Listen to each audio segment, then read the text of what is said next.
Hello aspirants, I welcome you all on the YouTube channel of ANALYST IAS. Our today's topic for focus of the day discussion is the ecologically sensitive zones. So we will see why in news. They have recently been in news a lot of times. Then we will see what is a eco-sensitive zone. After that, what are the activities around eco-sensitive zone, what are permitted, what are prohibited, what can you do and all that. Then we have the significance of the ecologically sensitive zones. Then what are the challenges ahead. After that, I have given you a slide which explains all this in a nutshell.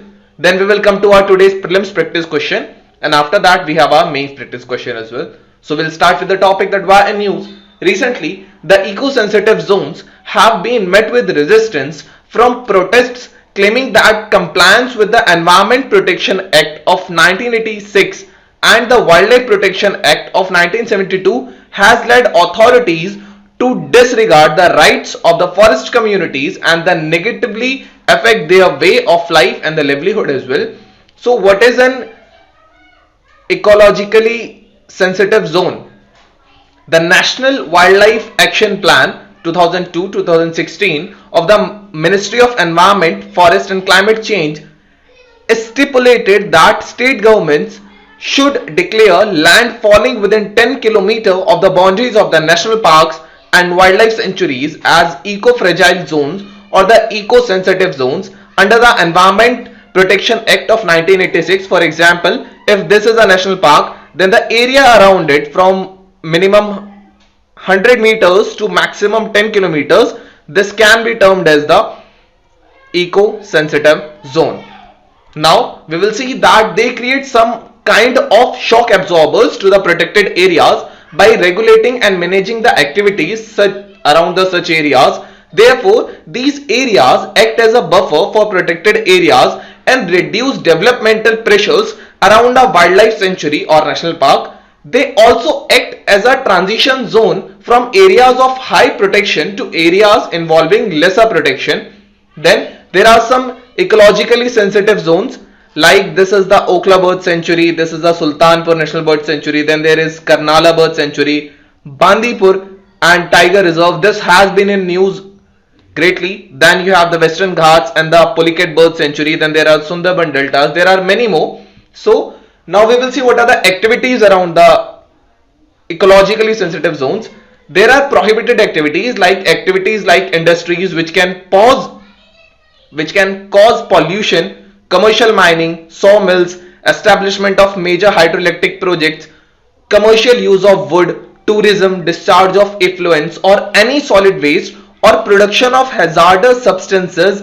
These all are prohibited in the ESZ zones. Then you have the regulated activities like felling of trees, establishment of hotels and resorts, then commercial use of natural water, erection of electrical cables, drastic change of agriculture system, adoption of heavy technology, pesticides, etc., winding of roads. These can be regulated by some measures. Then we have the permitted activities like ongoing agriculture or horticulture practices, then rainwater harvesting, organic farming, use of renewable energy sources, adoption of green technology. For all activities are permitted. Then what are the significances of eco-sensitive zones? Areas declared as eco-sensitive zone would minimize the impact of urbanization and other developmental activities. Eco-sensitive zones help in situ conservation, which deals with conservation of endangered species within its natural habitat. For example, the conservation of one-horned rhinoceros in the Kaziranga National Park, Assam. Then eco-sensitive zones minimize forest depletion and man-made conflict. The purpose of declaring eco-sensitive zones around protected areas is to create some kind of shock absorber for the protected area. They also act as a transition zone from areas of high protection to areas involving lesser protection. The protected areas are based on the core and buffer model of management, through which local area communities are also protected and benefited. What are the challenges lying with it? Activities such as construction of dams, roads, urban and rural infrastructures in the eco-sensitive zones create interference, negatively impact upon the environment and the imbalance in the ecological system, they also affect the tribal areas. Then climate change has generated land, water and ecological stress on the eco-sensitive zones. For example, frequent forest fires or the Assam floods which badly affected the Kaziranga National Park and its wildlife as well. To cater to increase demand of ecotourism, land around parks and sanctuaries is being cleared through deforestation, displacement of local people, etc.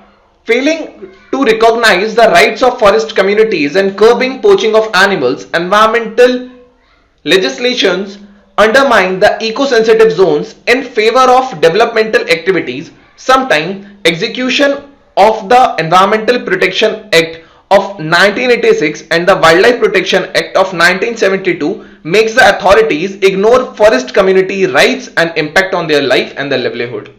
Here, this is in a nutshell. So you can see these are the activities allowed. Local communities going on horticulture, agriculture, the use of renewable energy, organic farming, the use of green technology, rainwater gathering, etc. This is a eco-sensitive zone around any national park or wildlife sanctuary. So here is the definition of what is a eco-sensitive zone, what is the significance of it, then what are the activities which are prohibited. You can take a screenshot of this slide and you can save it for further references.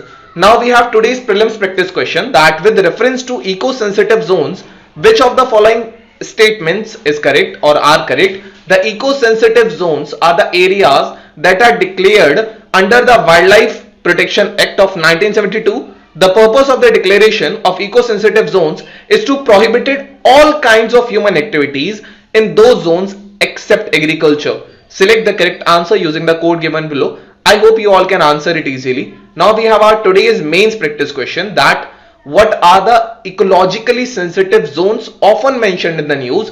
Critically analyze. You have to give positive as well as negative aspects of the same. This was all about today's video. Thank you. Have a nice day. Stay tuned for the next topic.